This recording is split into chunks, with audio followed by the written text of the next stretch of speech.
Então, eu não creio que esses acontecimentos recentes em Israel eles tenham qualquer significado profético, porque Porque eu diria que há, a meu sentir, uma correlação muito impressionante com o que há em Ezequiel 38. O impacto disso na dimensão individual, que foi abordado pelo professor Sayão, eu iria desenvolver da seguinte forma: é para trazer medo para quem não entregou sua vida ao nosso Senhor e Salvador Jesus Cristo.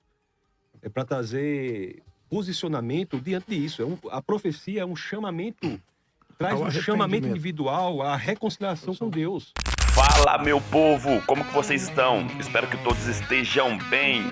Gente, olha só, hoje nós queremos falar sobre a guerra entre Israel e Irã. É um cumprimento profético, um cumprimento bíblico e é uma guerra espiritual? Já vai deixando aqui nos comentários o que você pensa a respeito deste assunto. Os acontecimentos em Israel são acontecimentos proféticos? Deixa aqui nos comentários. Você vai acompanhar esse debate aí e também vou deixar aqui o vídeo do pastor Augustus Nicodemos, que deu aí até um bafafá na internet sobre a fala dele a respeito de Israel e teve resposta aí do apóstolo Jânio Duque. Enfim, você já sabe do que eu tô falando, mas eu vou deixar o vídeo aqui para contextualizar aí com o tema desse vídeo e você deixar a sua visão bíblica aqui abaixo. Se você que é novo por aqui, deixa a sua curtida nesse vídeo, claro, inscreva-se no canal e ative o sino das notificações. A nossa meta para esse vídeo, pessoal, é de 350 likes. Vamos lá, dessa força aí, tá bom? Dito isto, vamos acompanhar o vídeo aí, gente. E aí, Rabino? Estamos à beira de um final? Como é que o senhor, como o representante do povo, tão envolvido nisso, consegue ver essa situação? Primeiro eu vou pegar um gancho aqui no que o professor Sayão falou, em relação ao medo. Muitas pessoas olham com medo para essa questão que os irmãos cristãos chamam de fim dos tempos. Ok. De acordo com as profecias, conforme estão em Ezequiel, em Zacarias, relacionadas com Gog e Magog, Zacarias 14, Ezequiel 38 e 39, Gog e Magog não é algo ruim para o povo de Israel. Absolutamente. É algo muito bom. Esses capítulos falam sobre Deus atrair essa coligação de povos ou de Israel, tanto que são alvos da mesma forma. Agora, o que essa profecia diz é que essa coligação de Gog e Magog, ela viria a Israel atraída por Deus para que isso fosse como uma armadilha para ela e que toda essa confraria do mal fosse destruída.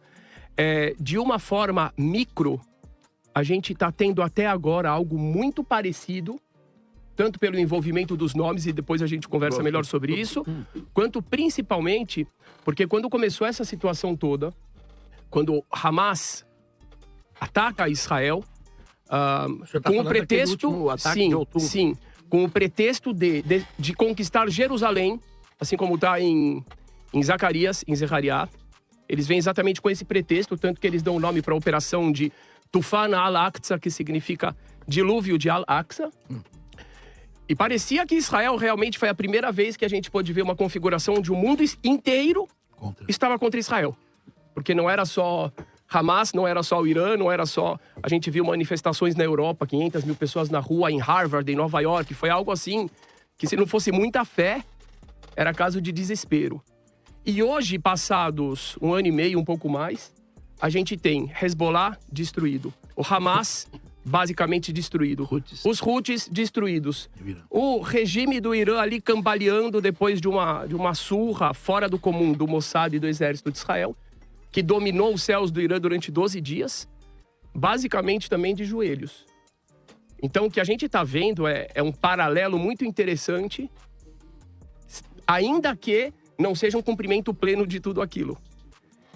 Olha só, não é um complemento pleno, mas o senhor disse que parece que é coisa que está se encaminhando. O padrão é igual. Eu diria que é o trailer, mas ainda não é o filme. Ainda não é o filme. O padrão é perfeito. E só para completar, essa questão de ser parte da história é muito importante. Porque quando a gente fala da salvação nessas histórias, é algo realmente muito carnal e visceral. Porque nós somos atacados, pensa, Olha só, querido professor e pastor Tarsus, e aí, meu amigo, como é que o senhor vê tudo isso? O que eu diria é que há, a meu sentir, uma correlação muito impressionante com o que há em Ezequiel 38. Eu fico absolutamente impressionado, nós iremos nos debruçar com maior pormenorização sobre isso mais à frente.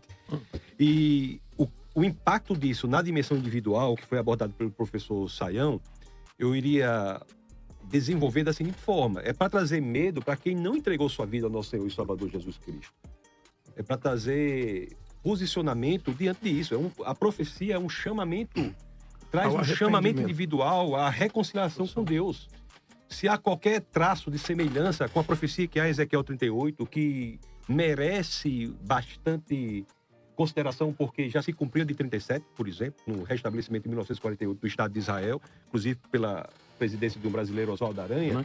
Então, nós vemos as nações se agrupando com antissemitismo perverso, iremos nos aprofundar sobre isso, mas do impacto individual não se trata apenas de observar essas consequências, mas de responder a elas com arrependimento, com prontidão. Existe uma urgência que se coloca aí. Os eventos atuais parecem apontar, sim, para o retorno de Cristo. Eu até, com toda a licença do mundo, diria um retorno iminente, um retorno perto de Cristo. Isso reforça, sim, a necessidade de nós buscarmos a salvação, nosso Senhor e Salvador Jesus Cristo. Se Deus cumpriu as suas promessas com Israel, pastor, ele também cumprirá as suas promessas no retorno de Cristo. Agora, para aqueles que são crentes, que entregaram sua vida ao Senhor, é enaltecimento, é dar glória a Deus, é Lucas 21, 58, é dizer, quando essas coisas começarem a acontecer, levantem-se e ergam a cabeça, porque a redenção está próxima. Ou seja, não é um caso...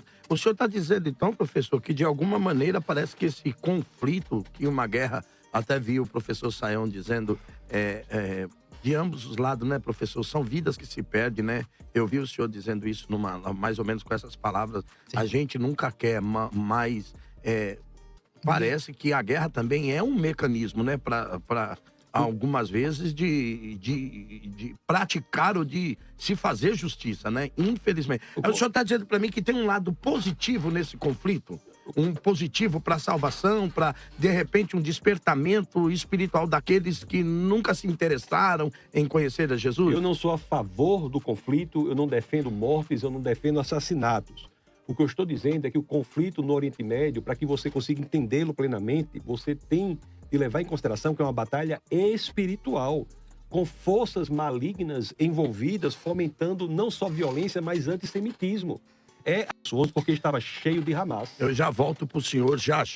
Querido professor Marcelo Hebraísta. E aí, Marcelo, você vê também... Eu não quero discordar jamais do professor, até porque o Pedro aqui vai ficar bem caladinho, só ouvindo o que tal. Mas a minha pergunta que eu digo para o senhor, eu até queria ver depois também a opinião do pastor Saião.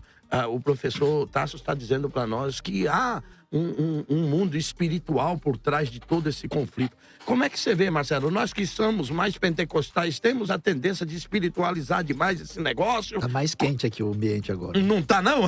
Aleluia. Tá acendendo uma fogueirinha aí, vamos soprar, Marcelo. Eu aproveitar, vou pedir até mais água aqui. O professor Tarso, Marcelo, os tradicionais estão sofrendo aqui com o calor. Que isso, muito obrigado. Bom, é inegável, pastor Calixto e os demais membros, que Israel é um dos maiores milagres da história. Nós não precisávamos nem de Bíblia, Rabino Ventura, para provar que Deus existe. Senão, vejamos. Onde está o Império Egípcio? Caiu. Onde está o Império Assírio? Caiu. Onde está o Império Babilônico? Caiu. Onde estão os romanos? Caíram. Israel? Am Israel Hai. O povo de Israel vive. E é também fato que Israel continua sendo o povo de Deus. Não é, Senhor? Nós temos uma teologia muito forte no Brasil e no mundo, a famosa teologia da substituição, que a igreja substitui Israel. Nós não cremos nisso. Paulo é bem claro nos seus capítulos de Romanos. Olha, eu queria até depois ouvir a opinião do pastor Saião sobre isso. Essa substituição mesmo. Romanos 9, 10 e 11, Israel é a única nação do mundo que tem um passado, um presente e um futuro. Romanos 9, a eleição no passado. Romanos 10, a rejeição no presente. E Romanos 11, a restauração futura de Israel. Então, tudo caminha para um fim, não é? O Salmo 83, nós temos ali no Salmo 83 uma palavra de Asaf, não foi nem Davi, mas Asaf disse, a partir do verso 3, tramam astutamente contra o teu povo, conspiram contra os teus protegidos, e olha o que diz Asaf, dizem, vinde, risquemo-los de entre as nações, e não haja mais memória do nome de Israel. Então, aquelas nações árabes, né, principalmente o Irã e aqueles partidos perturbados e malignos, eles pregam, né, a derrota de Israel. Então eu penso que, não de uma forma, como diz o Saião, final, mas um sinal que o fim está muito próximo, que a Geulah, não é?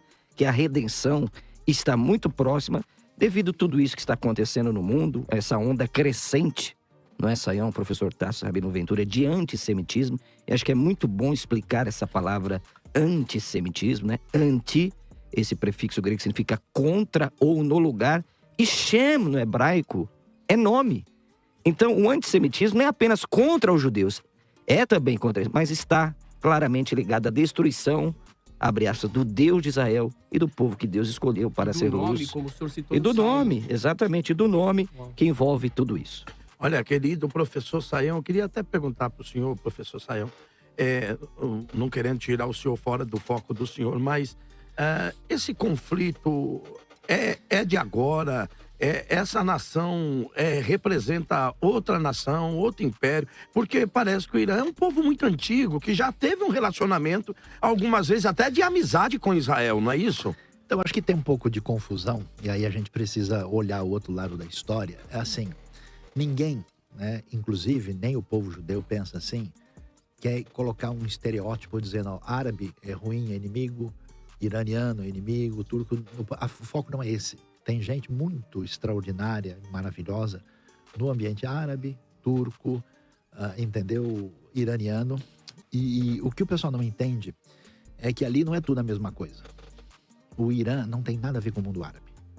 Inclusive, se você for chamar o iraniano de árabe, você vai ter uma momentos confusão, difíceis, né? porque é chamar o corintiano de palmeirense, não vai dar certo o negócio lá. O iraniano, ele tem uma raiz com o ambiente indo-europeu. A Pérsia foi um grande império da antiguidade. E tem uma história muito bonita de relação dos persas com o povo judeu. Tanto é que o grande imperador Ciro, né, que permitiu que o povo voltasse da Babilônia. Você vai para o Museu Britânico de Londres, você encontra o cilindro de Ciro, que tem paralelo com o que o texto de Crônicas diz, de permitir que os judeus reconstruíssem o templo, que vai ser entre 520 e 516. Você tem a história extraordinária da rainha Esther, né, que vai ser uma rainha persa. E a história judaica na antiga Pérsia é muito especial. No Novo Testamento você tem os magos, que são do Oriente, eles vêm da Pérsia. Você tem a citação da Pérsia no Pentecoste, quando aparece lá em Atos 2. Então você tem uma história muito bonita e especial e de excelente relacionamento. O que o senhor vê? Se pode haver alguma coisa de boa nesse conflito. Minha participação nesse momento vai ser rápida, mas eu gostaria de dizer o seguinte.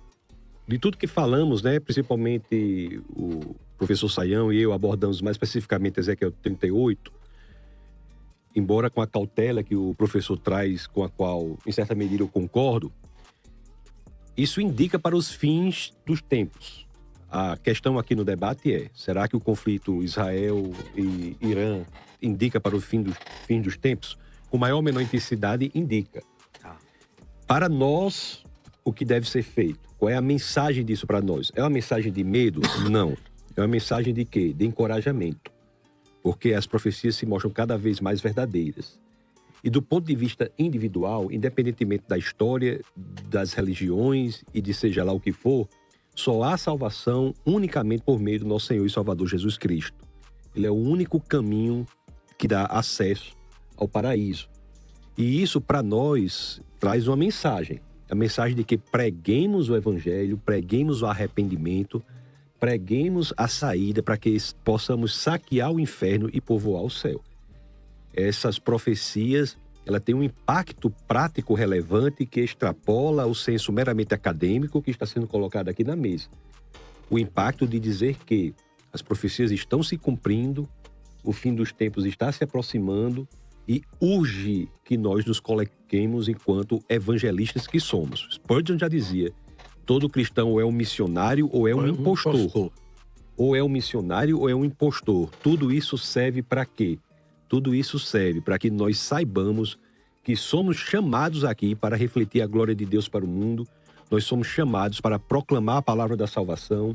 Nós seremos cobrados por isso. Pessoal, olha só, na minha visão, uma visão bíblica, claro, os acontecimentos em Israel, tudo que aponta para Israel, na verdade, são cumprimentos bíblicos. Israel é o termômetro do mundo. Mas agora eu quero que você acompanhe esse vídeo aí do pastor Augusto Nicodemos, né, para que você deixe aqui e tire as suas conclusões a respeito desse assunto e deixe qual que é a sua visão bíblica.